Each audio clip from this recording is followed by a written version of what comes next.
clearance set, we can put in our dog bones. So the clearance is there. We can see it if we zoom in. This little teensy gap there, that's terrific. Now we need to add the dog bones. How do we do this? Well, we're going to drop a sketch right onto this surface here. Here we go.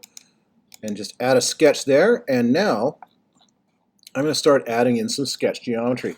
I'll grab the line tool and I'm going to draw a line from the corner out. And I'll just click in there, accept that line, and I will select the line and then turn it into a construction line. Now you can do that in the sketch palette like that, or you can also hit X on the keyboard if you want to. I now need to dimension this line because it's not locked in yet. So just to do that, in fact, to make it a little easier, I'm just going to turn off the visibility of the parts here just to make things show up a little easier. There we go. So we can see that this sketch geometry is still the wrong color. It's not turned black. So we are going to now dimension it. Let's do that by hitting the dimension key, D, and grabbing that edge, and then this edge over here, and then pulling out an angle, and then setting it to 45 degrees. It's now gone black because it's tied in over here to known geometry, and we've given it a dimension. That's great. The next thing you're going to need to do is to get your center diameter circle, drop in a circle anywhere on that construction line, and then set the diameter of that circle to the tool diameter. So I've already made a parameter for that, for tool diameter. It's happened to be set to 6 at this point, so I've dropped that in and I'll just accept that. Now that is still blue. We need to then give it a dimension, so I'll press D on the keyboard, and I'll grab the center of that and that corner point and then pull out here, and then this distance should be tool diameter divided by 2.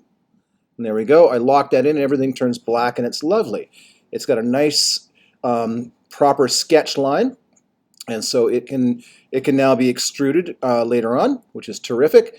And now I'm going to add another line in the middle here of this part here, and you can see it's grabbed the midpoint. I pull down and I'm going to accept that line. I will select it and then hit X on the keyboard to turn that into a construction line as well. And now I'm going to mirror around that point, and hopefully we should get an exact line in there. Hopefully, yeah, that should be good. So we'll hit mirror, select the object, that circle, the mirror line should be there, and that should line up exactly on that corner, and it does. That's great.